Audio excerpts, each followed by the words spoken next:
nice session just for the one I'm gonna share, or do we have more sections coming up? We have the section. It is your lecture. That's a good also for us to speak about, and the Professor Sheikh Fayaz that we will also talk about innovation. So Got it. I'm prepared. So we are Who's gonna gonna have the be two first? lectures. Okay. I think Professor Sheikh Fayaz will speak for around 15 minutes.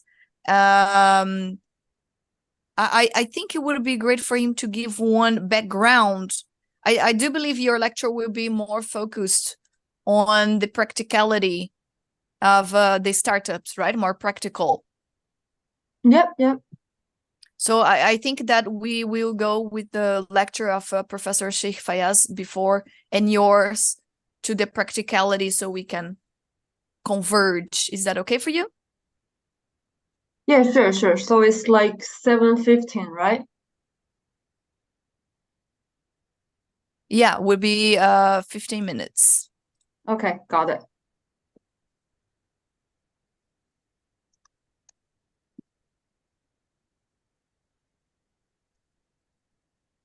Just finishing here the setup of the live, being sure is everything okay. So is it a live streaming? Like nobody gonna join like in Zoom? Yeah, we're gonna have we have the live streaming on YouTube. We are already live, and the questions will be made by the chat on YouTube channel. Got it.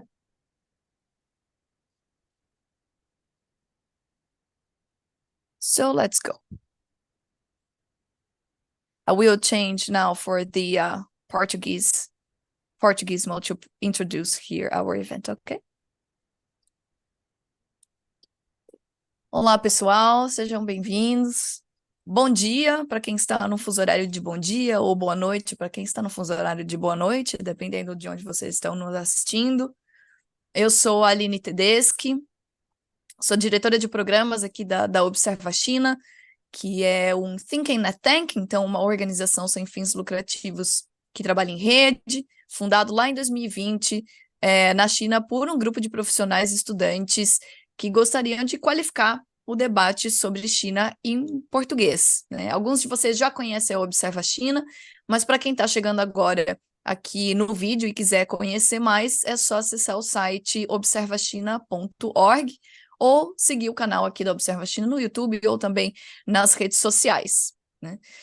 Este é o segundo dia do evento, o Ecossistema de Inovação da China para brasileiros. Então, se você ainda não viu o primeiro dia, onde tivemos a apresentação da nossa programação, tivemos pronunciamento de representantes da Embaixada da China no Brasil e Embaixada do Brasil na China, então você pode acessar a primeira parte do nosso evento aqui no canal. Tivemos também uma palestra do especialista residente da Observa China e também alguns apontamentos das instituições parceiras.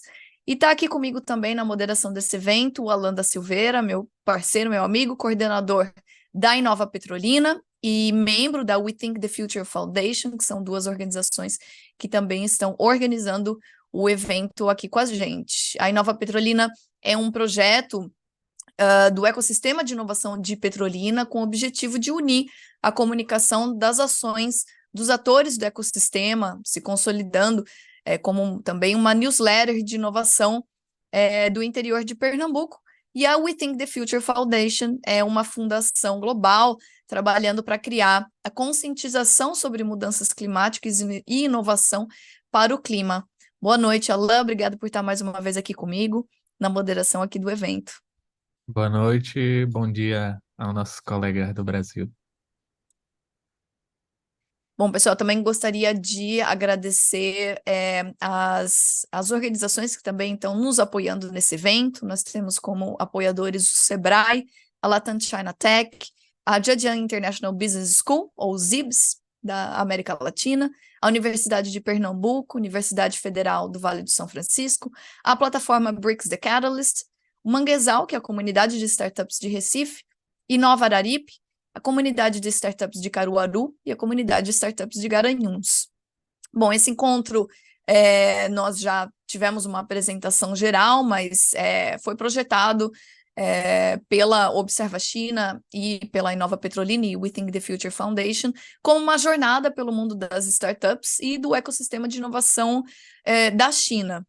A gente tem como alguns dos objetivos aqui entender o setor de ciência, tecnologia e inovação da China, também explorar as ações das startups, inclusive na próxima semana, na segunda-feira, dia 11 de dezembro, nós teremos mais um encontro com CEOs de startups brasileiras que estão na China, né, atuando para troca de experiências, entender também como planejar tendências futuras e atuação futura das startups, ok?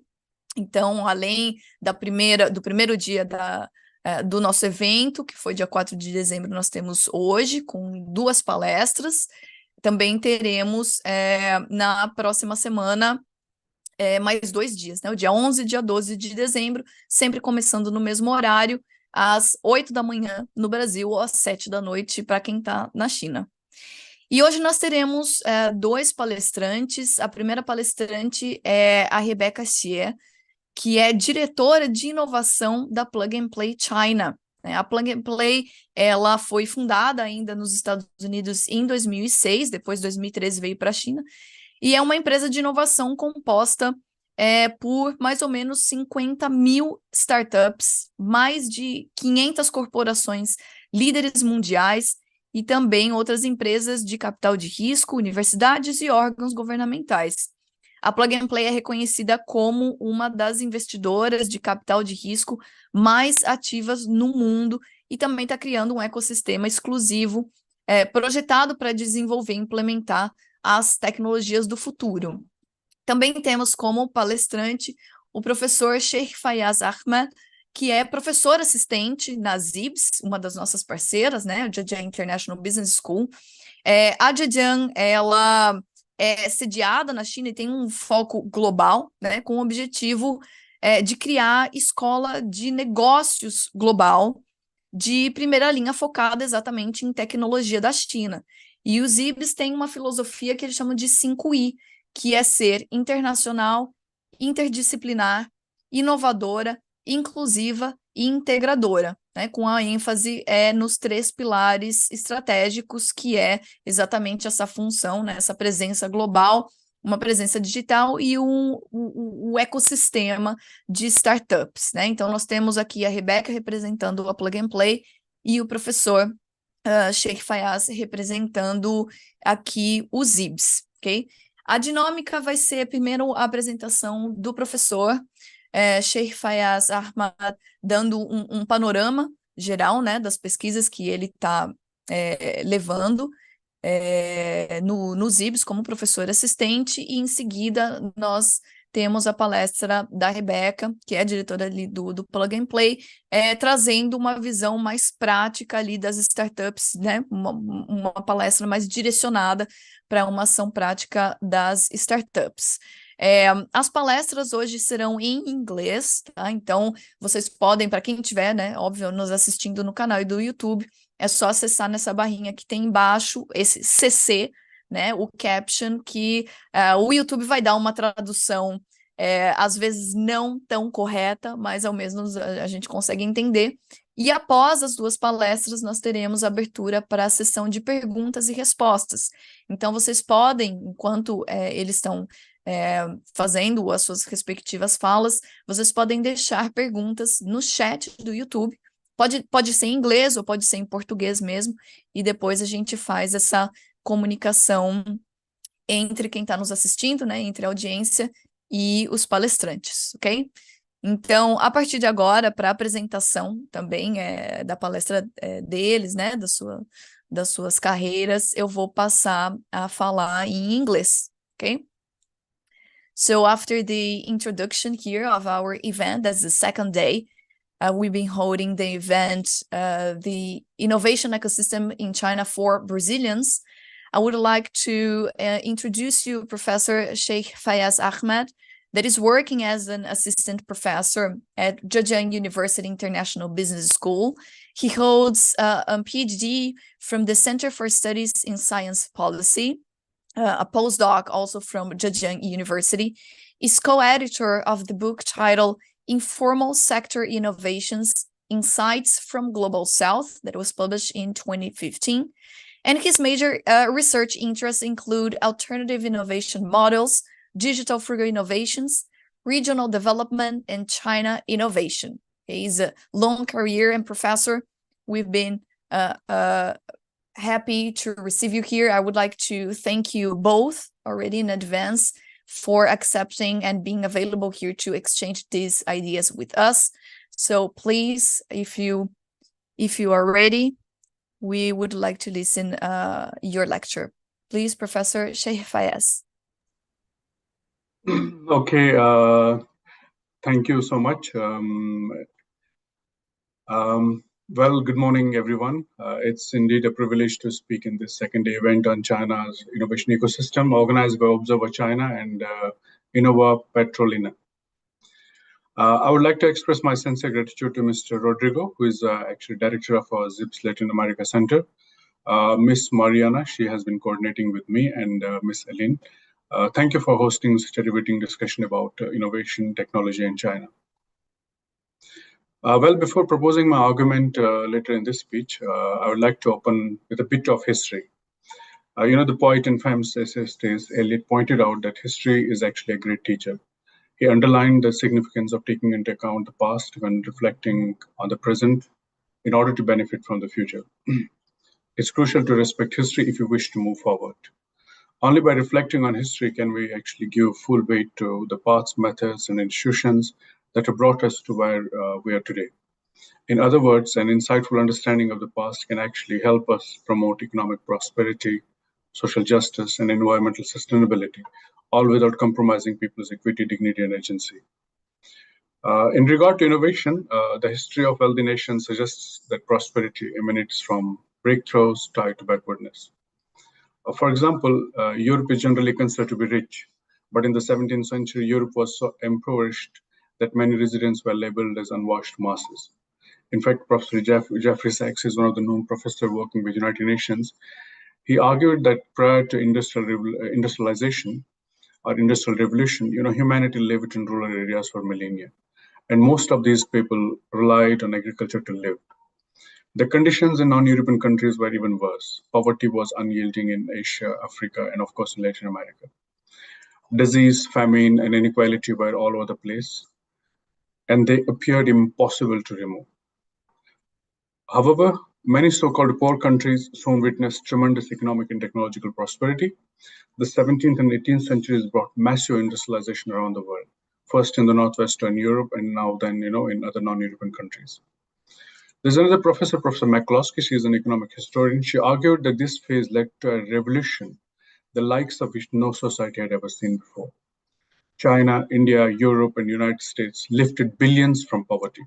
And this extraordinary journey from extreme poverty to tremendous prosperity has served as a beacon of hope for struggling nations everywhere. It's also a reminder that the models that have led to the wealth of nations are able to be replicated. Meanwhile, the events and institutions which have historically perpetuated poverty can be avoided. And I think that's also the discussion, that's the agenda of today's event, like what could be the best lessons which we can learn from successful nations, and what are the insights which we can learn from the rest of the world. Because every country has its own success story, every country has its own lessons. But even with these advances, the technological advancement which we saw happening in different parts of the world, people becoming rich, poverty being eradicated, we still face an unanswered question, like what factors, incentives, and conditions lead to the prosperity and poverty of nations, and what insights can be gleaned from the prosperous nations' evolution. Personally, as an innovation researcher, I stand with the economic historians and development scholars who hold innovation as paramount. I strongly believe that innovation, if it is channeled properly, can help us lift people out of poverty, it can become a solid reason for ushering prosperity and creating virtuous cycle of prosperity. To put it in another way, the wealth of nation is linked to a thriving innovation culture, and a lack of it will almost surely lead to poverty and serfdom. Professor McCloskey specifically considers innovationism to be the big story of the past 2 centuries because it has enabled many formerly poor and ignorant people to flourish. There is, however, one caveat to be aware of. Wealthy nations have also benefited over time from colonialism, the subjugation of small states, and the expropriation of slaves' power. Professor Jeffrey Sachs, in his latest book, The Age of Globalization, Geography, Technology, and Institution, even goes so far to call the economic system born in England as a ruthless, violent affair that failed to address inequality. As a result, no single factor like geographical advantage, the presence of creative men or women, or an ideal culture is responsible for what we know today as industrial revolution. To create a culture of growth, prosperity, power, and wealth, many economic development researchers believe that the convergence of geography, culture, technology, and institution is critical. However, an issue that continues to baffle researchers is how to identify an optimal way for ensuring sustainability, dignity, and economic prosperity. It remains unknown exactly which technological paradigms and innovation models are best positioned to foster growth and inclusion. Thus far, we have seen 3 innovation trajectories emerge in the history of technology. Trajectory first appeared in England during the first industrial revolution. It mostly involved inventions and original innovation. Trajectory second came after industrial revolution and captures the outcomes of positive knowledge externality that evolved through imitations, lessons, reverse engineering, and borrowed technologies. And trajectory third is underpinned by the organic nature of grassroots and frugal innovations, which are prevalent and pervasive in Global South particularly. In relation to that, there are 2 professors, Professor Lee from South Korea and Professor Xiaobo Wu from China. They would contend that beginning in the 1960s, less developed countries like Korea, India, China began to adopt technological models to catch up, and many countries have leapfrogged into new technological paradigms. They would essentially learn from the advanced economies, advanced technologies, and they would try to learn, assimilate, and build on the technologies which were actually successful outside China and Korea. However, the wealth inequality, stagflation, environmental disasters, and middle-income traps resulting from the recent recessions have brought to light the weakness of the dominant innovation growth models. Inequality is reaching levels not seen since the 19th century, while the rates of the productive enhancing innovation continues to slow. Climate change disasters and COVID-19 like pandemics are threatening global prosperity as well. We have witnessed that innovation can also be a catalyst for inequality, coercion, poverty, and exploitation. For example, if you look back into the history of innovation, then you will get to know that the invention of cotton gin, for example, led to the establishment of slavery, while the advancement in ships and navigation strengthened colonialism. Windmills gave rise to feudalism, and steam mills, fueled the rise of capitalism. So there is a clear issue at hand. Current innovation models seem dysfunctional given the magnitude of the world problems. Take COVID-19, for example, as an example. The pandemic has exposed the top-down elitist models of governance and growth. A policy cry for the reappraisal of the dominant innovation growth model has come to the fore. Researchers have called for reshaping innovation models to tackle current failures. Even experts at the United Nations have earlier started advocating for hybrid models of innovation to address global concerns about poverty, inequality, and climate change. The demand for more democratized models for innovation is growing in kind. And that's why, there's a new learning for the startups who are coming either from Brazil or from, other parts of the world, that they need to look for inclusion, they need to care for the planet. And of course, profit is one of the important factor, but most importantly, they should also think about planet, inclusion, equality, and, people. As indicated by Professor Fagerberg, innovation is still seen as a first world activity. Meaningful research relationships are still being killed by helicopter and neo-colonial research tools. Given these considerations, I would like to propose that we reframe the narrative around innovation. We should concentrate on new innovation models that use fewer resources while ensuring inclusivity and long-term viability. We have seen that innovation can bring people out of poverty. This is the right time to consider what Professor Sachs calls compassionate innovation systems as a way to promote economic equality. All the new startups, new innovations, or new innovators who want to contribute to the world with new knowledge, I think compassion should be the center of their whole innovation exercise, whole innovation pursuit. Because when you have a compassionate innovation system, you probably will care for planet, people, and less for profit. Well, I studied grassroots innovations for more than a decade in India. I have no doubt that if frugal grassroots innovation are scaled up fairly, many of the UN Sustainable Development Goals can be realized without excluding people. I'm also particularly interested in blending Professor Wu's, he's a professor in Zhejiang University, China, and his work is on secondary innovation. I'm also interested in blending Professor Wu's concept of secondary innovation in China with low-cost, frugal innovation models. Doing so, the South-South learning corridor will be strengthened, and a peaceful and inclusive alternative to the dominant Northern innovation models will emerge. The diffusion of innovation is infamously uneven. So it's time to explore alternative models in pursuit of a more harmonious world. The notion of secondary innovation from China suggests that endogenous innovations do not necessarily keep their original form. They can also come from innovations related to, say, foreign technology acquisition. So if a struggling economy or if an emerging economy, say Brazil, wants to leapfrog, say, technologically advanced country, Belgium or England, there's no harm or no problem in learning from the advanced or existing innovation models.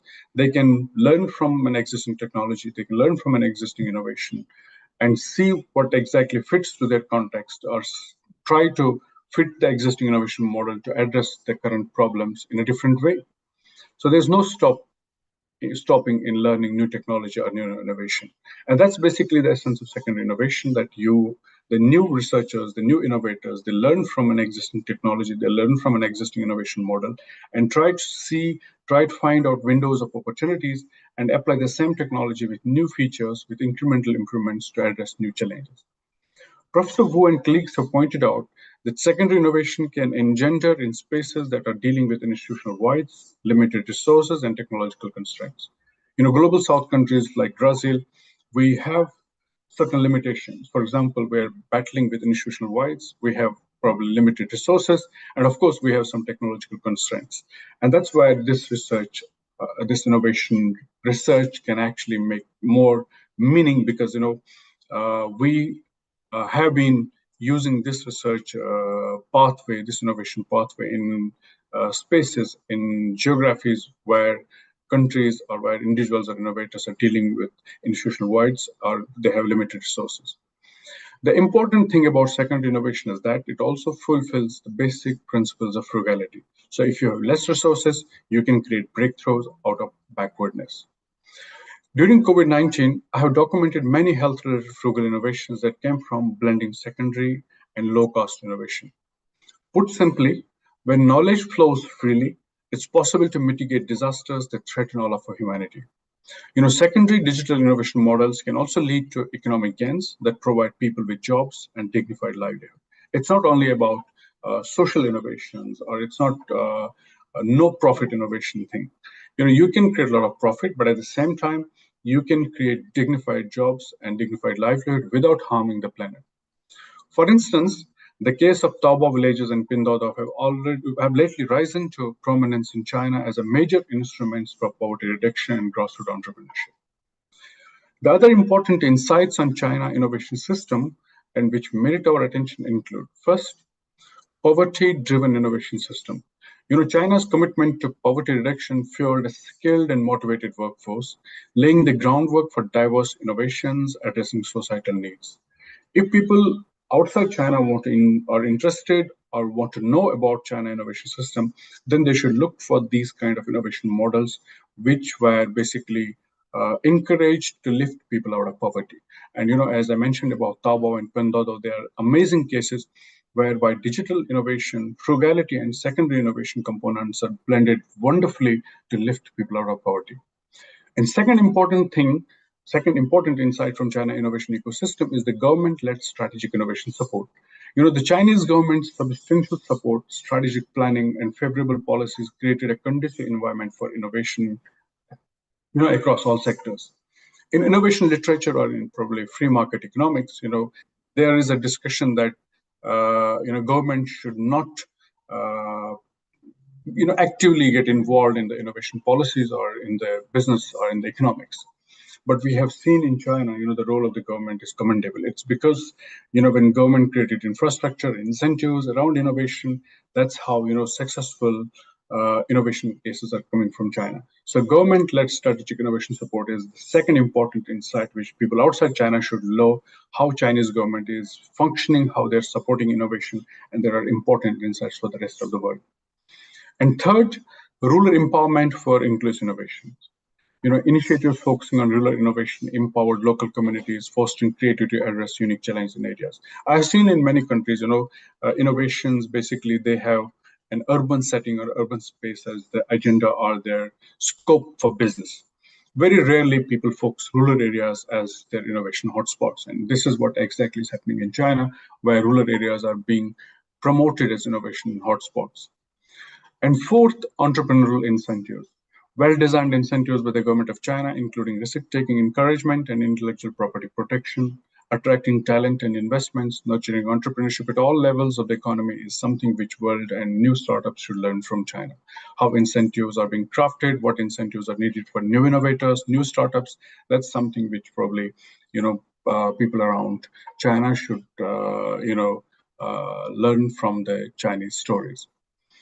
And fifth is continuity in innovation policies. This is one of the important things which is important for the governments outside China, that there should be some continuity within the innovation policies. China's success lies in its continuous, consistent, and adaptable innovation framework and innovation policy framework, which actually allows adjustments in response to the global trends and technological advancements. And lastly, mass flourishing across sectors. China's innovation success is not limited to one particular sector, but China's innovation success is evident in the widespread advancements spanning technology, manufacturing, healthcare, and renewable energy, showcasing a comprehensive and impactful approach. You have emerging hotspots coming from the urban areas, innovations coming from rural areas, university professors engaged in innovation activity. At the same time, people living in the rural areas also engaged in the innovation activity. So the mass flourishing of ideas, innovations coming from China is really something which China should be proud of. Well, since World War II, rich countries have experimented with ways to lift nations out of poverty. The world has spent a huge $4.5 trillion to help poorer countries. But unfortunately, we have yet to achieve inclusion. There are more poor countries now than there were in 1960s. That's why new models of innovation are so profoundly needed.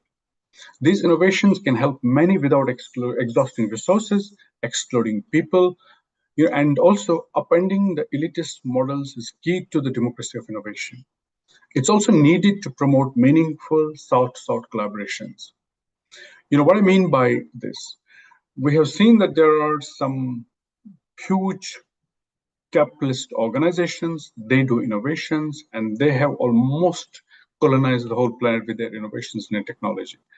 So if there are new startups, they can probably create more inclusion by involving more people, by understanding the local needs, the unmet needs of the people, the struggles of the people, particularly in Global South, and they can try, create their startups probably finding the gaps which have been created by the existing innovation ecosystem or the existing startups. So in closing, I agree with Professor Joshua Gans and Professor Andrew Blake, who in their book Innovation, Policy Equality argue that our world needs Promethean innovators. Now, who are these Promethean innovators and why we champion these Promethean innovators and why do we need Promethean startups and Promethean innovators? In Greek mythology, Prometheus defied the gods by stealing fire from heaven and giving it to the humans along with other skills. So Promethean innovators are willing to share the secrets of few for the greater good. We need to celebrate people and organizations who take risks to improve life for everyone. After all, true innovation isn't measured by wealth. The power of innovation is most evident in how many it helps and how well it does so. Thank you so much. Thank you so much for your precious insights, Professor Sheikh Fayaz. It's really interesting how the research is connected with one potential issue that obviously here, every one of us as Brazilians who are watching are pretty much interested, that it is how innovation can be linked with the more practical daily life of citizens, right? Especially in a post-pandemic world. I would just summarize the main points of your lecture in Portuguese, so everybody who is watching can follow through. Bom, pessoal, é importante que a gente considere também a pesquisa do professor Sheikh Fayaz vai nesse sentido, que é a questão de como a potencialidade dos eventos de inovação, né, como aprender também com a história, podem tirar as pessoas da pobreza, né? Acho que é um assunto essencial aqui. E como o setor de inovação na China tem se mostrado um setor que tem tentado considerar a questão da inclusividade, né, levado questões da praticidade do dia a dia das pessoas para o setor de inovação, né? Ele comentou sobre como trazer inovações que são locais, né, e são baseadas em problemas ou lacunas que as inovações que já foram feitas criaram, né, e apontou cinco, vamos dizer assim, elementos ou características do sistema do modelo, né, de inovação da China. O primeiro sendo que esse modelo de inovação é muito voltado a tirar as pessoas da pobreza, então aprendendo com as relações práticas e essas lacunas, né?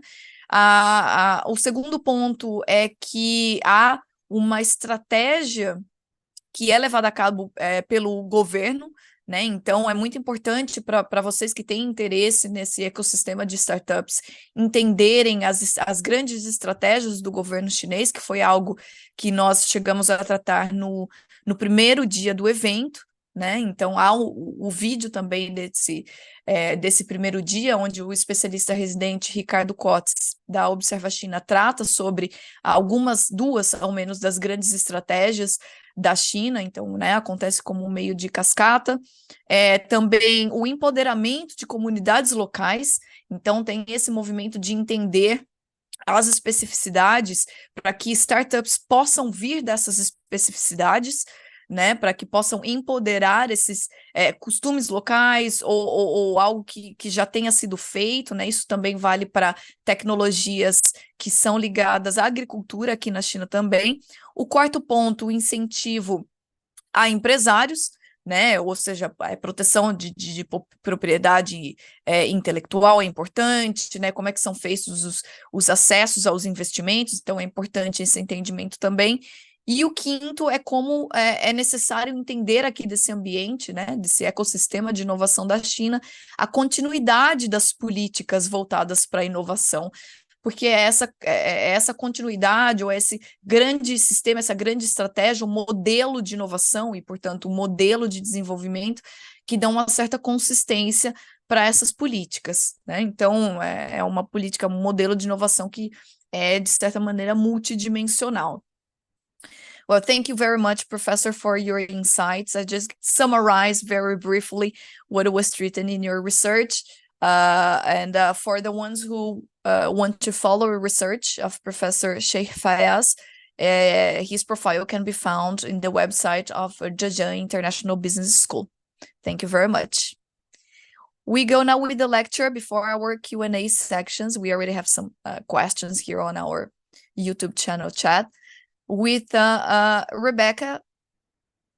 Rebecca Xie is the director of Plug and Play China, and she will also provide some insights for us in a practical view with the Plug and Play, which I introduced Plug and Play before already in Portuguese, but just to introduce here for Rebecca, Plug and Play was established in 2006 in the Silicon Valley, and with over 20 years of experience in early stage tech investment, Plug and Play has successfully invested and incubated internet giants such as PayPal, Google, Dropbox, Lending Club, and many others. It has invested in over 1,500 startups and has accelerated over 17,000 programs globally. So it's such a pleasure to receive you here, Rebecca.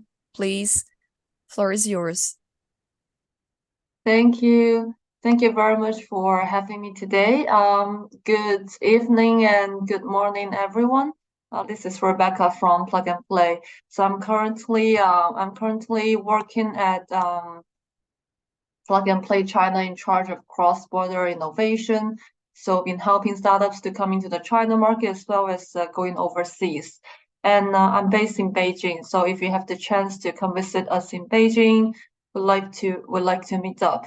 I think I wanna share a little bit about why I think this is the good time for you guys to come explore the China market, and what kind of challenge you might face, and what kind of suggestion I could share with you. So first of all, I know a lot of companies, when you think about going overseas, I would say maybe most of the companies in the Western countries, the regions, would think about going to the United States, going to Europe. But actually, with recent years, China is quite growing a lot regarding technology innovation and market opportunities. And you will see that when we compare the US with China, with all the tech companies coming up and R&D investment that people would invest in, both from the corporations and the country and the national level. So you will see that we value technology innovation a lot, and that also allows us to thrive in this past few years. There are lots of great technology companies growing really fast here in China. And we have also, I would say, regarding the amount of unicorns over the world, United States is still ranking the #1, but in China we have over 300 unicorns nowadays as of 2021. And you will also see that for the top 10 global unicorns of last year, the first one probably is the one that you guys are familiar with, ByteDance. And also right next to them, other than SpaceX, you will see like Ant Group, and also Chinese company like Shein, like WeBank, like JD.com. So you see that in China, there are a lot of talents here, a lot of startups are thriving, and they are growing really fast and also expanding like globally. So we think China is a very good environment for technology innovation here. And also China is huge, so regarding the population and the landscapes. So we would usually categorize like 4 main types regarding when we talk about innovation ecosystem environment. For example, like the Beijing-Tianjin-Hebei region, which is the provinces and cities around Beijing area. And the other one is Yangtze River Delta region, which is the areas around Shanghai. So you probably are familiar with Shanghai. It's a very international city. And then also in the south of China, the Greater Bay Area, covering Guangdong, Hong Kong, and Macau, and also central and western regions in China as well. So each innovation hubs and regions, they usually would have different kinds of industry focus, and also the government will have different support policies. And you will see that the technology companies would also go to different areas based on their own industries and the client base. So I would like to give some examples here in China. For example, AI technology is one of the hottest and also the greatest opportunities here in China, because we are a venture capital firm as well. So we're also looking for a lot of investment targets in AI areas. And you will see in the past few years, the Chinese AI market sizes keep growing every year. And also the investment is also growing as well. From the stage to the amount, we are not just investing in the later stage, like the very mature ones, but you will see that a lot of venture capitals in China are trying to move the investment target earlier, find the talents earlier. So a lot of startups are actually getting fundraising at the early stage. So AI technology is definitely one of the industry here I would recommend you to come if you're in this area. And the second one, I give you an example, is autonomous driving. Autonomous driving, if we go into the details, could also from logistics to public transportation to shared mobility to even parking or the systems inside of a vehicle, or even the driver's experience. So mobility innovation is also one of the industry that have a lot of opportunities here in China. Also, a lot of companies are looking for solutions. They're looking for collaborations here. And now in China, out of all those cities, there are a lot of cities that got road test license for autonomous driving. So those top like Chinese EV companies and autonomous driving companies are testing their products on the streets in the cities. For example, in the areas I'm living in, you will see the delivery cars are totally driverless, so it's totally autonomous driving. The small car is running during the last mile delivery in the districts every day. Then you could order the takeouts. You could do like product delivery there. So the autonomous driving is one of the hot areas as well. So if your company is providing solutions and data in this area, I would strongly recommend you to consider China as your next target market as well. And the third one I would like to emphasize is smart manufacturing. Actually, because people used to say that China is the factory of the global products and everything. And somehow that's also like true. There are a lot of factories in China. There are a lot of companies, manufacturing companies in China, and everyone is looking for digital transformation. Everyone is looking for the good tech, from the enterprise tech, SaaS solutions to smart manufacturing products, robotics, to solve the problem, improve the efficiency, to make everything more smart. So smart manufacturing is a super hot area in China as well. And also, like I said, because China is huge, so different province and different, even different cities or the district within the cities, they are all like value the smart manufacturing a lot. And usually, for example, in the Greater Bay Area, Shenzhen would be a nice place to explore. There are a lot of electronic manufacturing companies there. In the Yangtze River Delta, a lot of factories are there as well, producing like batteries, solar energy, things like that. So smart manufacturing also, we have seen a lot of cross-border startups successfully enter the China market. So a little bit about us is because like you guys, we are also not really like born in China, but we are actually coming from Silicon Valley. So we ourselves could be one of the example how we successfully come from the United States to land in China. So at the very beginning, of course, we do investment in Silicon Valley, and we keep doing that today. So now we have over 30 unicorns over the world, and we actually landed in China in 2016. Now we have office in Beijing, Shanghai, Shenzhen, Wuhan, Nanjing, and all those like hot innovation hubs. But it's also not a very easy journey for us as well. Expanding from Silicon Valley globally to over 50 global locations.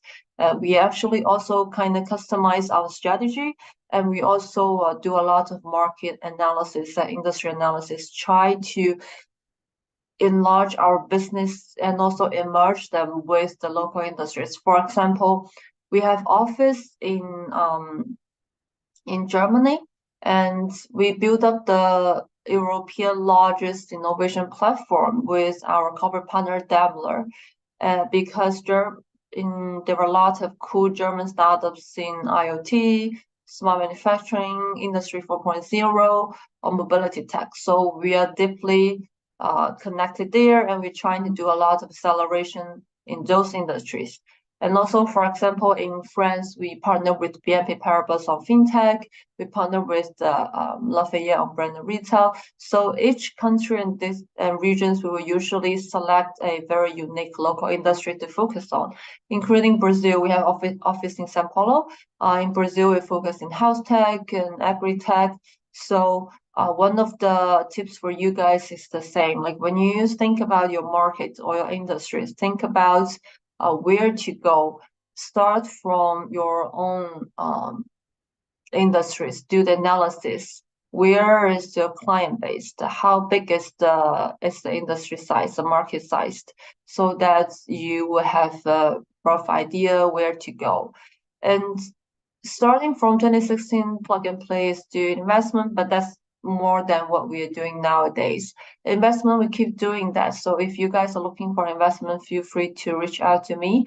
I'll share with you some points here from an investor perspective in China, what we're looking for in your company. So usually when we evaluate a cross-border startups, we would evaluate it from 3 perspectives. The first one is the founding team. So we want to see the team members' background. For example, the founder, the co-founders. What industries are you from? Where did you graduate? How long have you been in the industry? How did you meet with your partner, with the co-founder?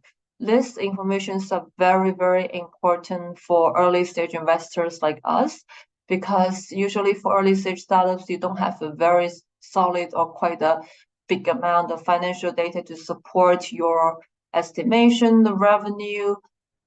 So the team would value a lot. So we want to know who we are investing in, and we will want to see how deep your understanding is with the industry, with your products, and how strong you are at commercializing it. So team background is one, and the second one is the technology itself. So we only do investment in core technology. So which means if you are doing like business model innovation, there are some other venture capitals are investing in that, but for plug and play, we only invest in tech companies. So we have a team in each industry to do startup due diligence, so to do industry analysis. So we want to see how strong your technology is, because a lot of times when the startup thinking about the China market, of course, people are targeting that, okay, the big market with the big population, consumers here, everything. But also a lot of people would easier to ignore the local competitors. So if your technology is not strong enough or cannot compete with the local startups, it would be a problem for startups coming to China. So be very clearly, do your homework, be careful, do your homework, and maybe do some competitive analysis as well. And the third one is the market traction. So before you come to explore other markets, not just China, but also other regions and countries, make sure you have a solid record in your home country or your home market first. Because as, for example, from investor perspective or from client perspective, we want to see that you already have proof that you have market traction in your home country, instead of just like testing and trying randomly. So it's very important for us to see your market traction. And for plug and play, we are the most active in venture capitals, ranking between 2020 to 2022 by CB Insights. So like I said, if you guys are looking for investment, feel free to reach out to us. Maybe we could provide some feedback regarding your specific products as well. And regarding the industries, now all the industries on the screen you're looking at are the industries we are focusing in. And in China, some of the industries are particularly interesting for investors and for the market demand here. For example, like sustainability, new energy, agri-tech, biotech, brand and retail, mobility, fintech, insurtech, energy, travel, smart city, supply chain. But of course, some of the industries could also be a little bit hard to enter because of the regulation and because of the way people do business here, the logic behind it. For example, I'll give you an example. A lot of times, a lot of company, when they reach out to me, say, Rebecca, I wanna do business in China. I have a lot of clinic partners or hospitals that are using my products here in the US or in Europe. However, when you think about partner or sell your products to Chinese hospitals, it's extremely hard because it's the top hospitals are mainly backed up by the government funding. So which means it's strictly regulated. You need to go through a process to get on the supplier list. People want to be very, very careful and sure that when they work with you, you are super solid and the product is super good. So this is extremely hard. But if you want to like sell products in China to companies here, like I said, like factories, companies, that's much more easier compared with those areas. And also, for example, like fintech. A lot of companies, if they are targeting at those top, for example, the big four banks in China, also back up. It's also more like a state-owned company. So they're also very strict regulated and hard to work with a foreign company. So that sometimes startups will need to transfer their strategy, like set up either a local entity or to partner with a existing Chinese company to provide these solutions. But for other areas like mobility, smart cities, like real estate tech, travel branding, like new consumer tech, quite easy comparing. There are two areas I want to share with you guys this year. We are quite focusing regarding investments. So the first one is metaverse, and under the metaverse, the foundational technology, including like digital human, NFT, digital twin, XR, AR, VR, BIM, gamification, remote collaboration, etc. And the metaverse technology could be used into so many different scenarios. For example, in smart cities, we're looking for like AI platforms, space technology. In supply chain, we're looking for digital twin. Brand and retail, we're looking for like immersive technology. And also mobility, like in-cabin sensing technology, display technology are all very have a strong market demand here. And fintech, like digital human. Digital human is actually very broad here in China. If you go on the street, if you go to the supermarket, if you go to the bank, there are lots of times that you're not talking with the actual customer service people, but digital human, and they can clearly understand your question. They could give you instructions. So digital human is very popular here as well. And the health would be a SaaS, digital health, digital medicine. And the other one is sustainability. And under the sustainability, the foundational technology, including renewable energy technology, carbon neutrality, carbon management and utilization, waste recycling, new materials, things like that.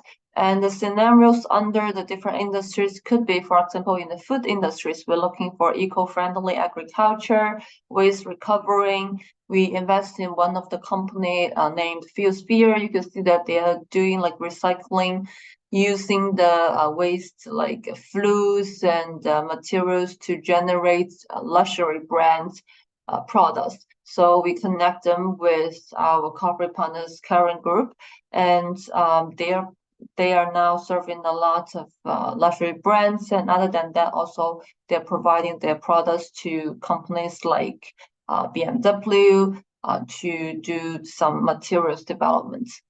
And also, for example, like supply chain, we're looking for green supply chain, low carbon, recycling packaging, and mobility, like new energy, lightweighting, new materials, future battery. Smart city, we're looking for like green agriculture, energy management, things like that. And usually when we talk about how to help startups to enter a new market, from plug and play perspective, we are not, like I said, we are not just doing investment anymore. We're actually doing a lot of open innovation with our corporate partners. So which means every year our team would figure out a lot of new scenarios, a lot of market demand, and based on our knowledge and analysis, we would run the standard accelerator program and to facilitate the startups, help them to get business contract, business deals with the corporations. So we mainly work with B2B startups and technology startups, of course. And usually the outcome will be either they achieve business contract, VOC, R&D, or they get investment from CVC department. So now for all the 500 companies, Fortune 500, there are over 420 of them are our corporate partners. So you can see that we have years of experience working with them and including working with them right now. So if you're interested in coming to China, think about starting with this kind of multinational company could be one of the options. And for startups, other than your direct clients or consumer, I would strongly recommend you to also consider other partners, for example, universities or other venture capitals. We have been helping startups also partner with universities because, like I said, in some of the area, also good to start with R&D, partner with universities, for example, like healthcare tech. So a lot of universities, they have strong resources to connect and to work with the startup first and to help the startup to better improve the model, for example, the algorithm, and to from R&D perspective to provide data enough to help the startups to upgrade their products, things like that.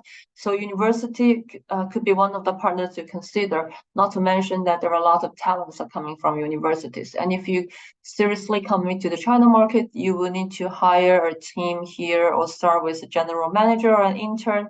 And usually top universities would be a good channel and a good partner to work with.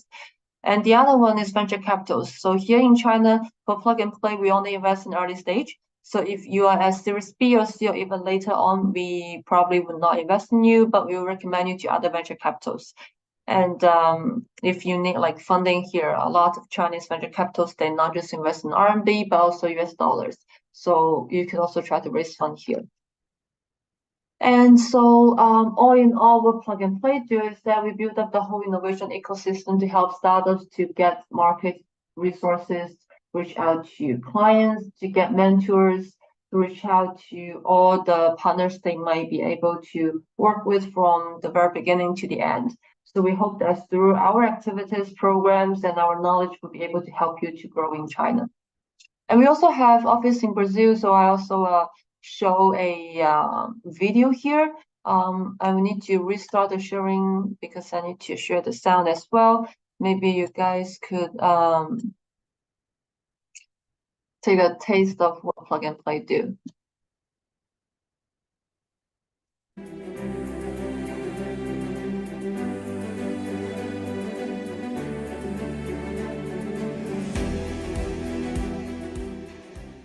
Wonderful to be here for Plug and Play Brazil Expo. I think this is the first big event that we have after 2 years of COVID. I'm excited to be part of the community here.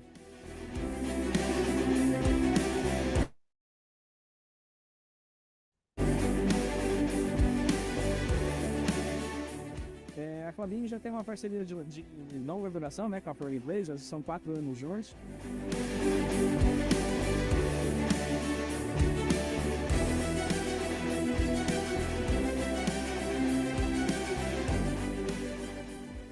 A Plug and Play é um grande parceiro nosso, principalmente na parte de screening de startup, e ajuda a gente em todo o processo, desde quando a gente tem um desafio e esse desafio é lançado.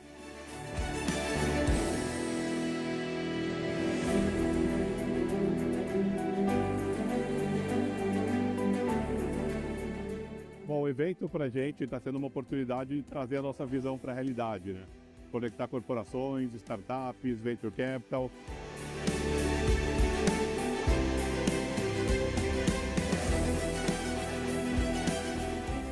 A Plug and Play ajudou muito a minha startup ter de realidade aumentada a nos mostrar as demandas reais do mercado, porque a gente conseguiu criar um novo produto. Toda a equipe da Plug and Play, tanto do Brasil quanto lá de fora, tem ajudado bastante a gente a desenvolver conexões, a conseguir clientes, a melhorar nosso produto.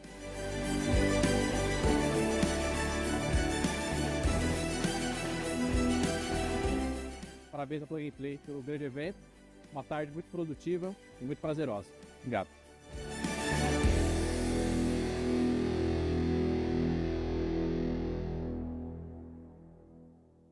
Okay, so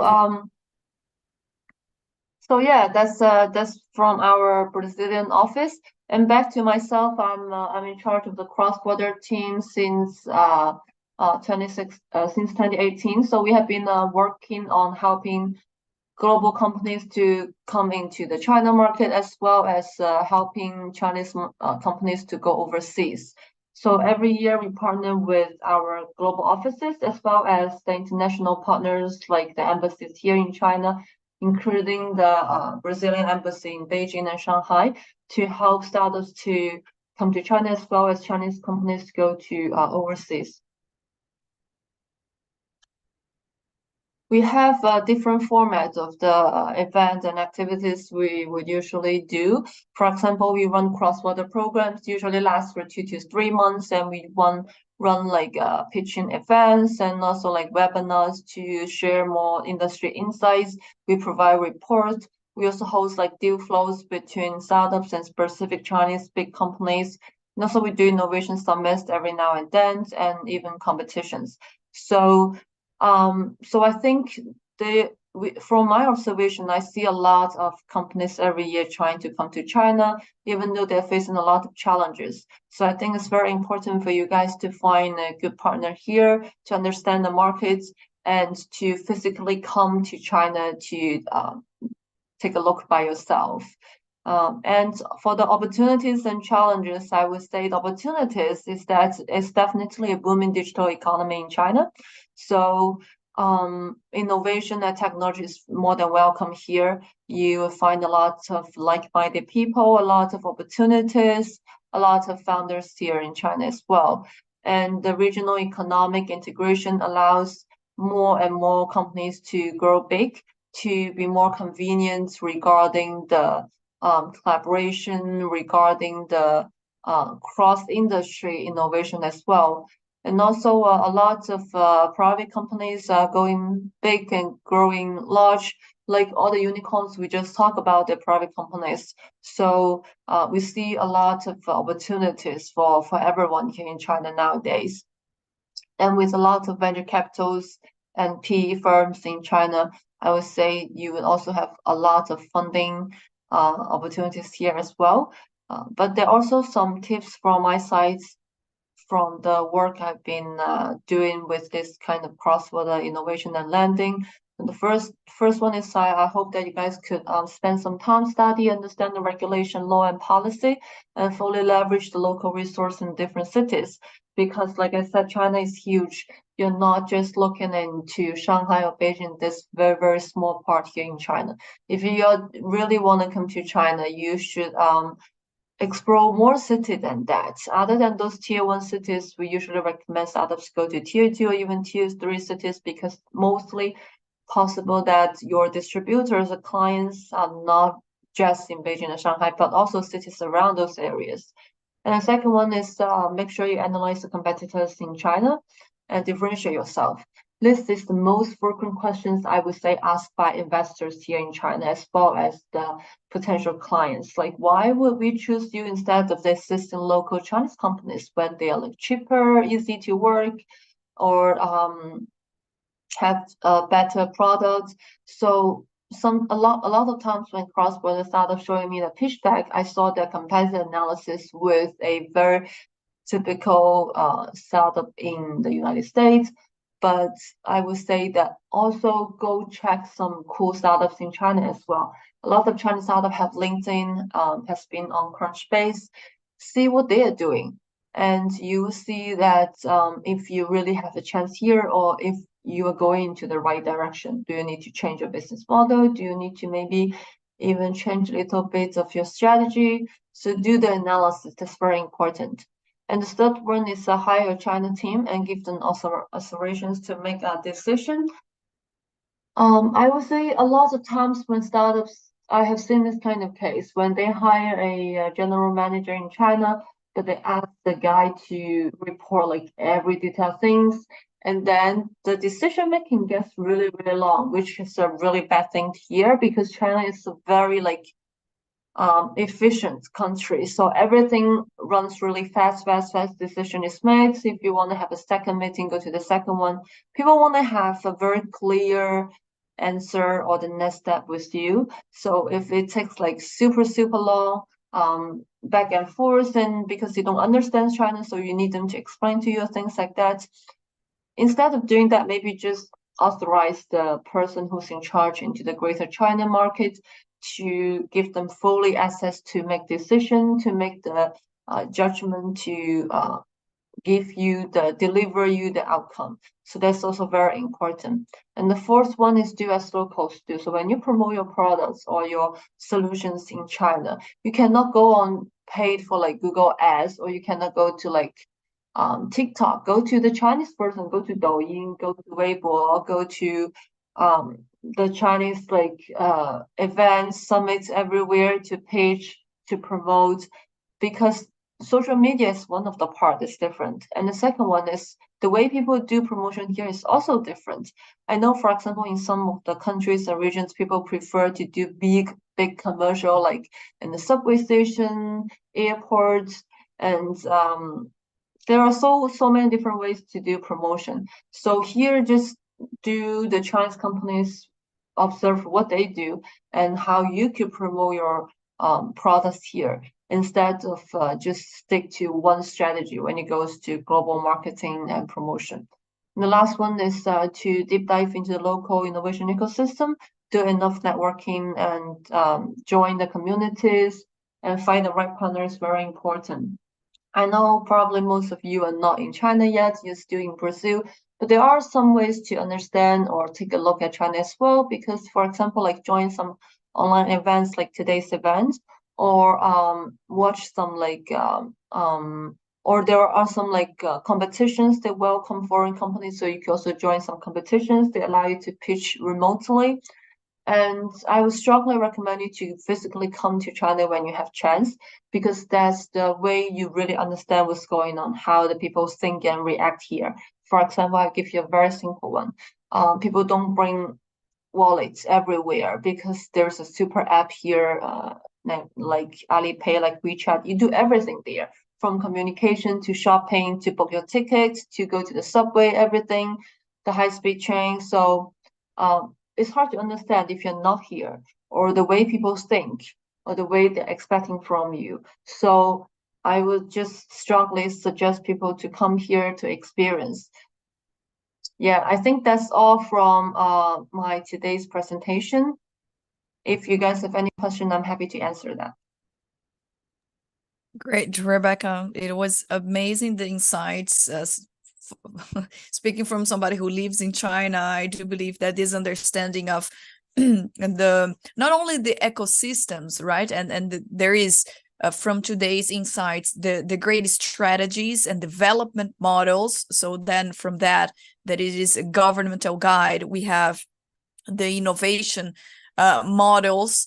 And then so to understand what's going on from that, we can understand legislation, we can understand how to partner with Chinese counterparts is quite important, but also it's important for us to know the detailed part of that, or how we communicate to engage in groups on the big apps such as the Weixin or WeChat. That's quite necessary for whoever wants to communicate with China, and the whole model of marketing and introducing your company, your startup to the Chinese market as well.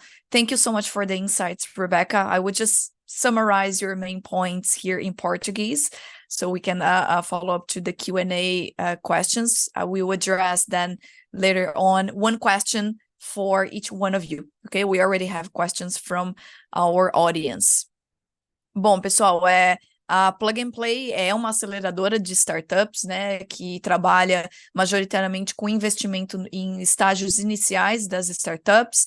A Rebeca trouxe aqui para a gente, na apresentação dela, números com os quais eles trabalham, né, os unicórnios na China, depois ali as 10 empresas principais de startups, sendo que a ByteDance, que é a empresa do TikTok, tem um valor de 195 bilhões de dólares.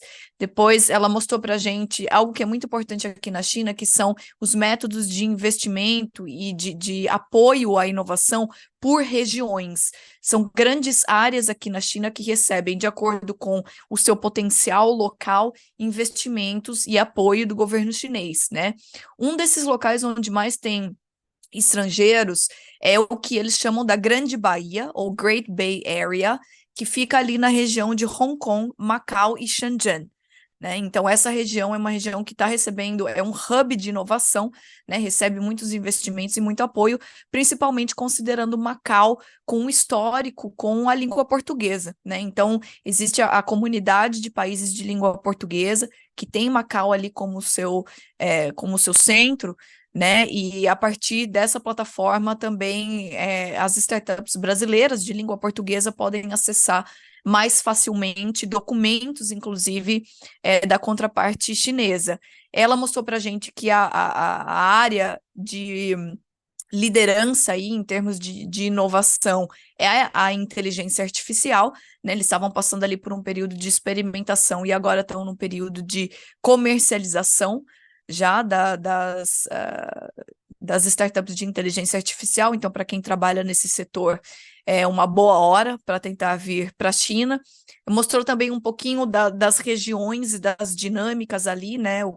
Uma outra área que também está indo de vento em popa aqui são os veículos autônomos, como vocês viram, né? Hoje a China já tem um transporte, né? Uma logística de entregas, inclusive, que é feita por drones, por exemplo, né? E falando em drones, na próxima semana, na segunda-feira, nós teremos uma conversa com a Geoespaço, né, com o CEO Luan Henrique da Geoespaço, que tem a startup Geoespaço tem uma vertente ali para drones, né, para utilização de drones.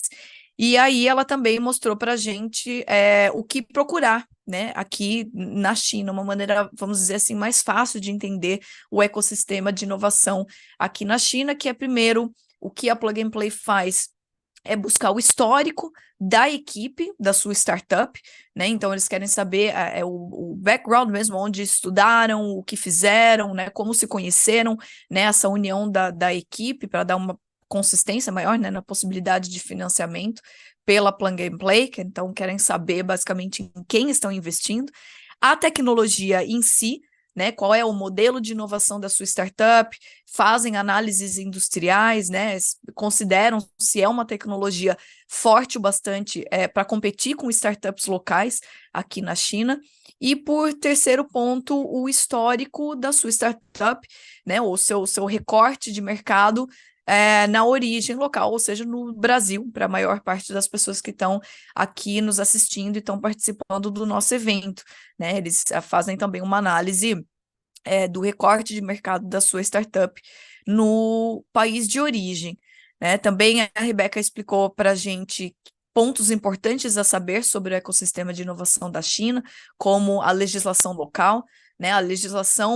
A regulamentação do setor aqui na China muda constantemente, tá? Então, são mudanças muito rápidas, é preciso ter os seus parceiros chineses para poder acompanhar a modificação dessas regulações, né? Alguns setores têm uma maior regulação do que outros, por exemplo, um setor que é mais difícil de vir para a China é o setor hospitalar e o setor bancário, né, que são setores realmente muito mais regulamentados, né, estritamente regulados, tem que entrar numa lista ali de supplier, né, de fornecimento, então são setores mais difíceis de entrar, e também dá um panorama de outros setores em que se demandam, inclusive, startups aqui no mercado chinês. Ela disse para a gente que é bom manter os olhos, que eles estão mantendo olhos em duas áreas, que o metaverso, né, toda essa área de NFT, de gamificação, tecnologia espacial, logística, o marketing de inteligência e por aí vai. E um outro setor que acredito que é aqui o que, né, pode fazer maior o link entre o setor de inovação aqui na China e também os setores, as startups, principalmente dali de Petrolina, que é a questão da sustentabilidade, e aí vem toda a questão do agritech, né, de energia renovável, mercado de carbono, tecnologia para reciclagem, novos materiais, reciclagem de plásticos, agricultura eco-friendly, né, de desenvolvimento sustentável, biologia sintética, e por aí vai. São setores que caberiam bem, vamos dizer, em vir para a China. E por último, ela falou para a gente ali algumas dicas muito importantes, que eu já sumarizei aqui ao longo da minha fala em português, para entender melhor a regulamentação do mercado chinês e poder vir para cá, né? Então, é muito importante ter esses parceiros chineses. Ela também falou sobre entender como é que é o marketing que é feito, né? Os sistemas de parcerias também é importante, inclusive considerando algo que talvez não seja tão comum no Brasil por conta de recursos, mas receber recursos e fazer parcerias com universidades chinesas também, né? Não só entre startups, mas também com universidades que vão conseguir prover para você recursos, dados, informações relevantes e possivelmente montar uma equipe local que tenha uma certa autonomia para entender essas movimentações, né? Bom, agora uma pergunta para cada. So now we will have a brief Q&A.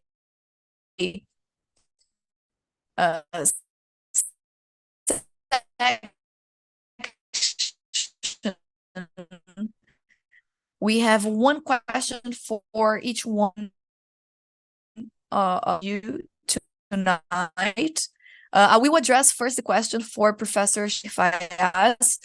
Professor, the question that we have from our audience, it is, in the China example, try to eliminate or improve how we could transport the Chinese experience, or which elements of it to be able to improve or the gap of inequality, or eliminate even the inequality gap in other societies. I would focus even more on global South societies.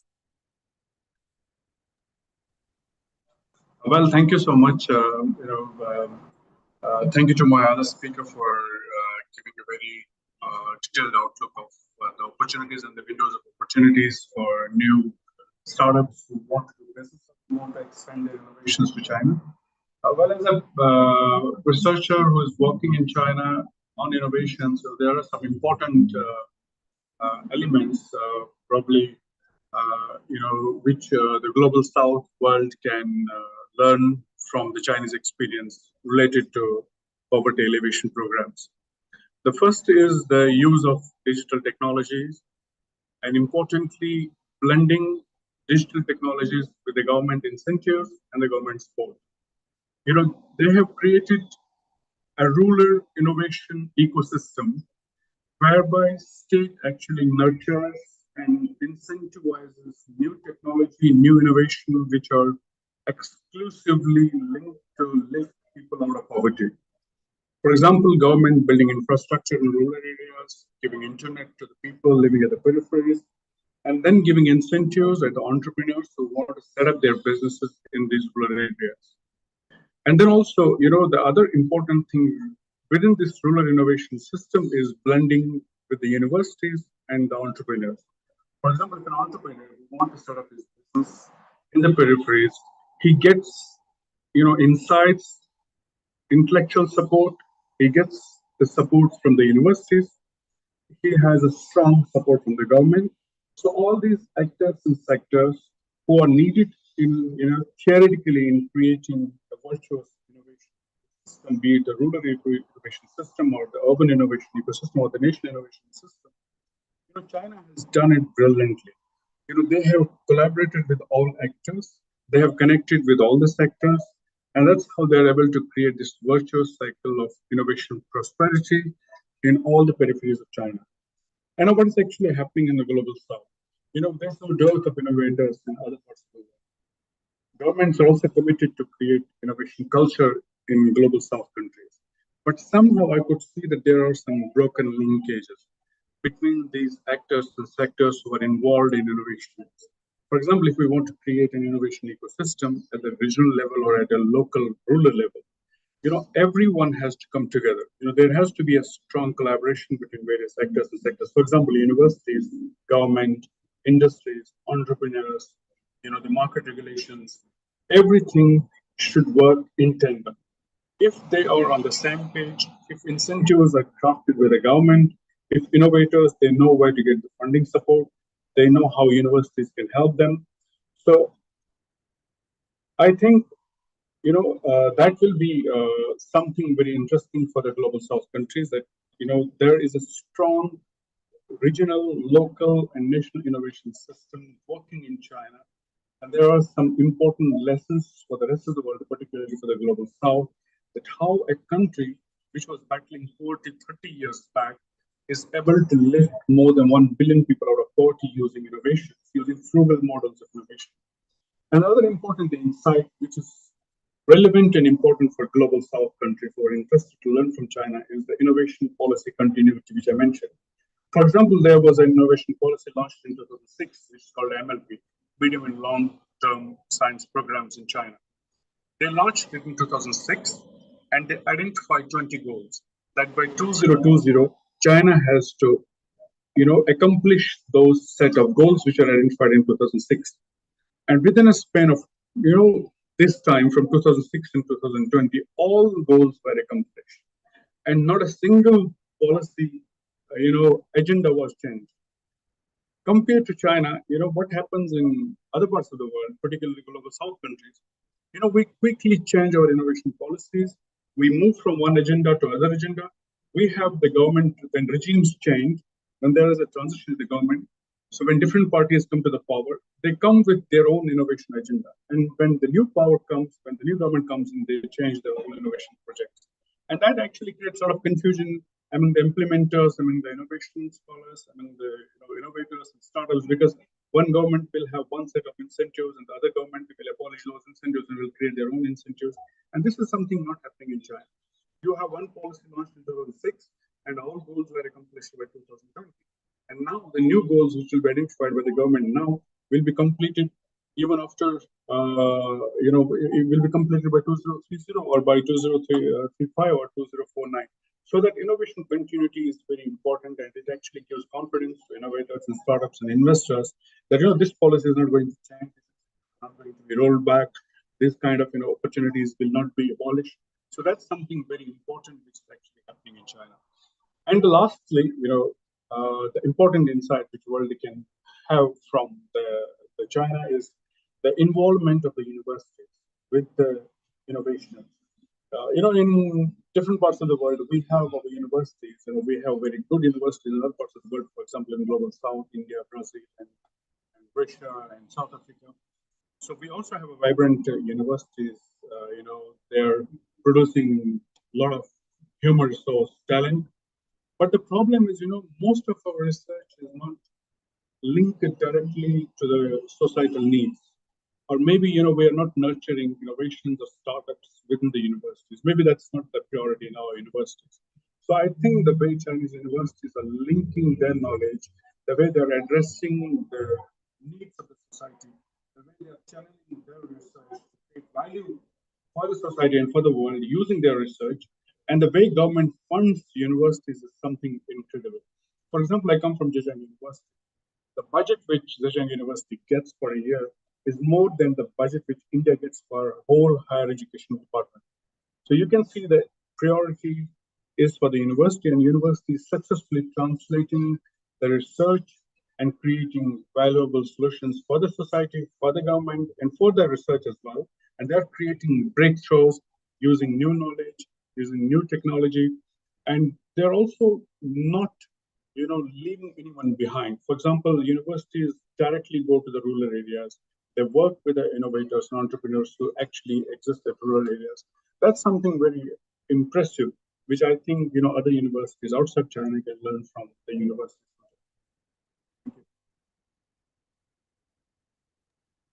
Thank you so much for your answer, Professor Sheikh Fayaz. Indeed, one resource I do believe that also China use to address the qualitative impulse of innovation, it is one of them, it is big data, right? It is big data to assess how successful it is, the innovations that are applied. Let's say I'm giving just as one example within universities, or how to use technology to improve educational systems. So the collecting the big data in this sense is quite important, also to understand the local. Thank you very much for your answer. We address a question now for Rebecca. Rebecca is being asked how Plug and Play evaluate innovation and disruption in hard tech startups. Yeah, thanks for the question. I think I've mentioned a little bit on my presentation when we evaluate the startups, and of course how we define like the technology is disruptive enough, or how we define that the technology is innovative. By doing that, we will need to do a lot of analysis, and we need to have the insights regarding the specific market. So, for example, for different industries, when I just mentioned earlier, behind it, we have a very professional team to do a lot of daily startup scouting, startup analysis, to do like experts interview, to generate like reports regarding the technology itself, and also the team mostly have the background and experience in the specific industries already. So from the evaluation side, firstly, we have enough human resources and expertise to evaluate that. And secondly, to answer the question like how or what kind of areas could be disruptive, it's also quite obvious nowadays. For example, ChatGPT is quite a hot topic nowadays, and the applications and the usage scenarios that leverage the ChatGPT could be also one of the very innovative areas. And also the other one is like digitalization. So everything like being like more smart, providing like SaaS system solutions. And for example, in house industry, that would be like biotech, would be very innovative, and a lot of people doing like disruptive things. And for example, in mobility industry, that would be autonomous driving. That's the one that everyone is trying to put into efforts and make it more utilized, and make it to be merged into like daily life.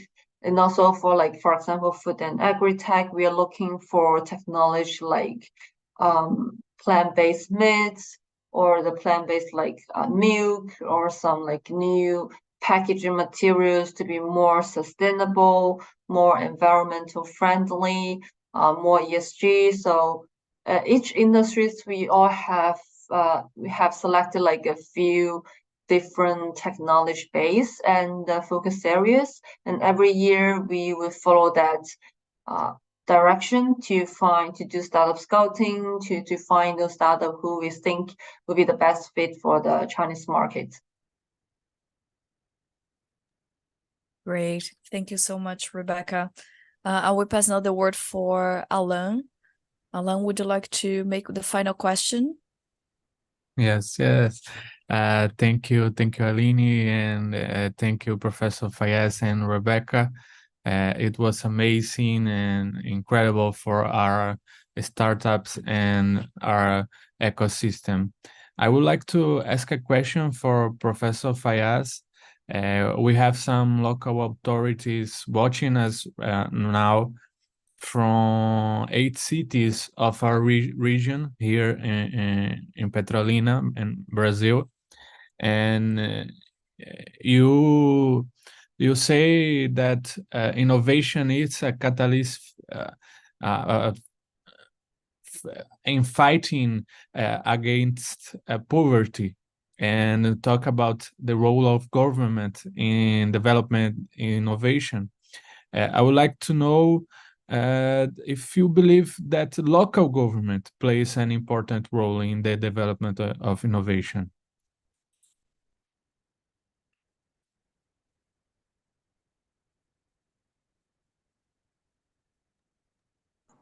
Okay, so you want to But basically... I'm sorry to interrupt, Professor, but your video is not showing for us. There is some issue with the video, so I had to use... Okay. So, Okay. there is a big discussion about the role of government in innovations. Some scholars would tell you, for example, there is a discussion happening, particularly in America and the European innovation ecosystems, that government has less role in business or in innovation.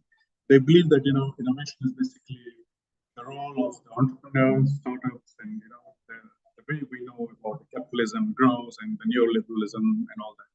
So they are of this opinion that government should be kept out of all this thing, whether it is business, whether it's startups or innovation. And they're of this opinion that probably innovators and startups and business will grow at its own without taking care, without involving government much.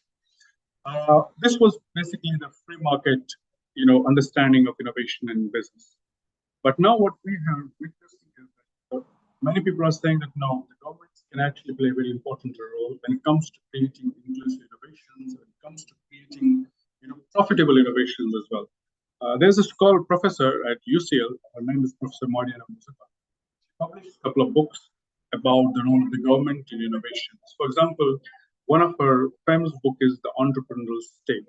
And she basically tried to upend the narratives around capitalism, that capitalism grows without the role of the government. And then she gave us some interesting examples. For example, the invention of internet, use of the touch screen of, the invention of the touch screen for our mobile phones.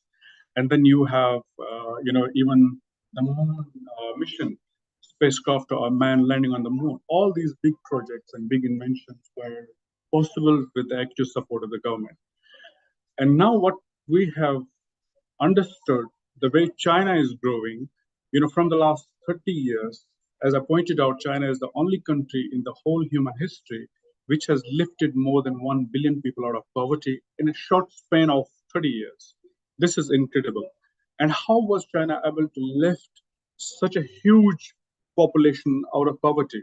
So it was precisely, because of the models, innovation models and other policies complemented with the innovation, which actually helped China achieve this big target.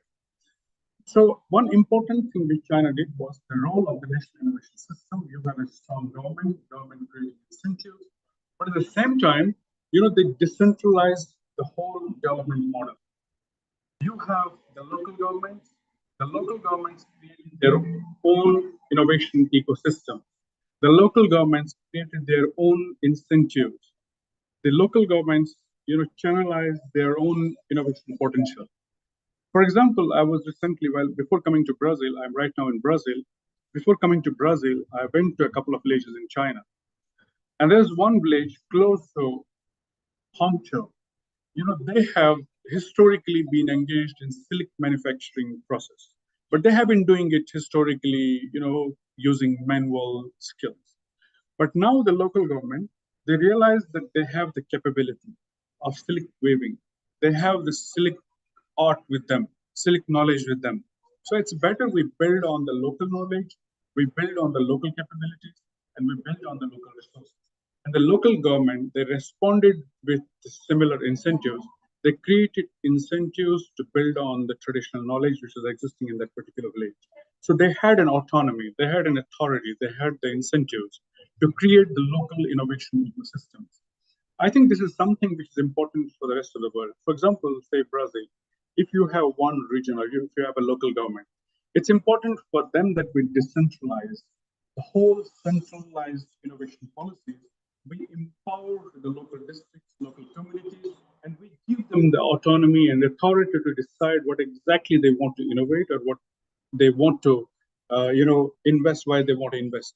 I have seen in many global south countries, we have the issue of finance because, innovation demands financing. It requires a lot of financial support. And when it comes to financial incentives or financial support, the local governments are always dependent on the central government. They have to follow certain directions which are set by the local government at the center.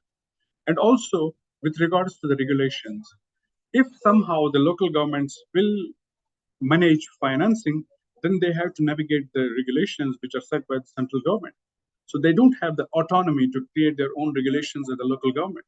So I think this is something very important where countries outside China, they should have this autonomy, they should have this authority to create their own incentives at the local level, at the rural level, at the regional level, have their own innovation policies, map their own agenda, find their own resources, and have the authority to invest wherever they find it relevant or where they deem it necessary to invest. And this is something which is actually happening in China. The local governments are usually empowered. They have the authority, they have the autonomy, they have the resources to invest in wherever they find it necessary to create new innovation hotspots. I think local governments have to play a very important role the way they are playing in China. It's also important that they should do similar things in, say, Brazil. Brazil can have its own innovation hotspots, and they can have its own rural innovation policies, regional innovation policies, sectoral innovation policies, which probably will have different incentives, which will have different regulations, and which will function differently than having a one national innovation policy. Thank you.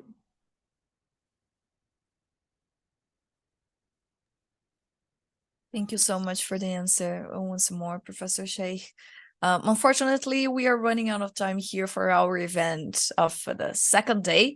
So I would like, first of all, before the final sayings here in Portuguese, I would like to thank you both for giving such wonderful insights on the Chinese innovation ecosystems, how we could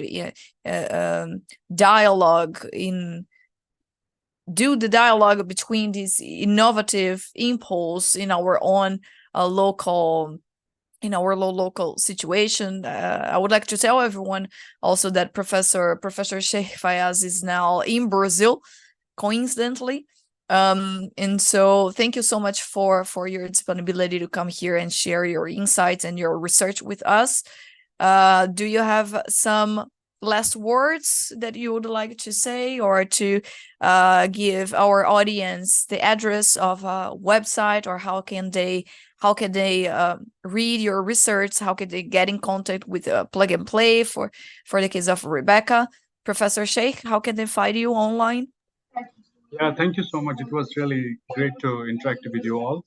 You have my website details. I have shared Zip's profile with you. My email is there, my WhatsApp there, my WeChat is there. So if you're interested to come to China, or if you want to know more about the role of universities within the innovation system and innovation ecosystem in China, I'll be more than happy to share my research, my insights with you. And if ever you are in China, please drop by at Zips. I would love to host you for coffee, and we will take you around to our university. In fact, we have set up our Zips Latin America Center. You can get in touch with our director as well. Thank you. Thank you so much. Rebecca, would you like to give your final words and the contact in case somebody wants to know more about Plug and Play in your work? Yeah, sure. I think you could find me on LinkedIn, Rebecca Xie at Plug and Play China. And also I'm on WeChat as well. I'm not sure how many of you have been using it, but I guess you could also reach out to Observa China. They will help connect me with you. So very look forward to seeing you guys in the future offline. Thank you. Thank you so much. Thanks so much, Rebecca. Thank you, Professor. I will address now the audience in Portuguese, so I could indicate to them also to engage with our WhatsApp group. Maybe through there we can pass them the WeChat platform as well, so we can interact. Thank you once more. Bom, pessoal, esse foi o segundo dia aqui da apresentação do nosso evento, o Ecossistema de Inovação da China para Brasileiros. Nós ainda teremos 2 dias, 2 encontros na próxima semana. Vai ser na segunda-feira, dia 11, e na terça-feira, dia 12 de dezembro, no mesmo horário.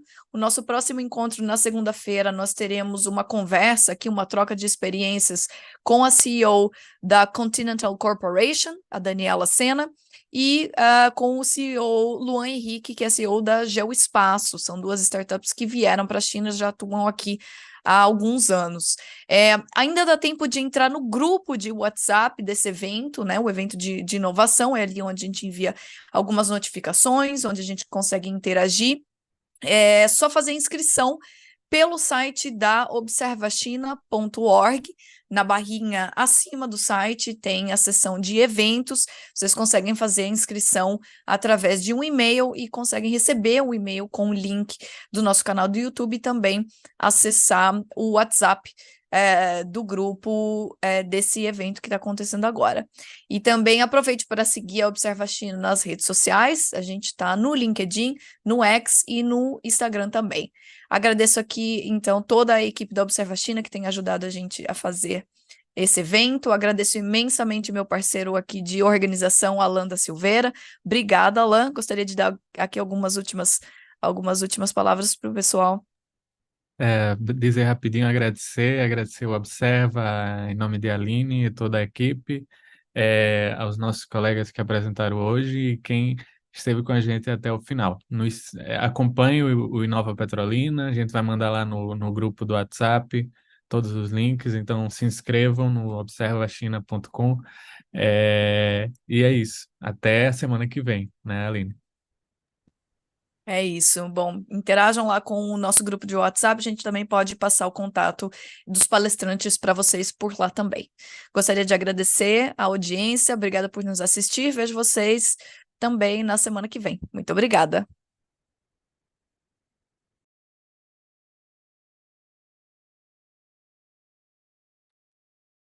All right, thank you. Have a good day. Thank you so much. I just stopped here the streaming on YouTube.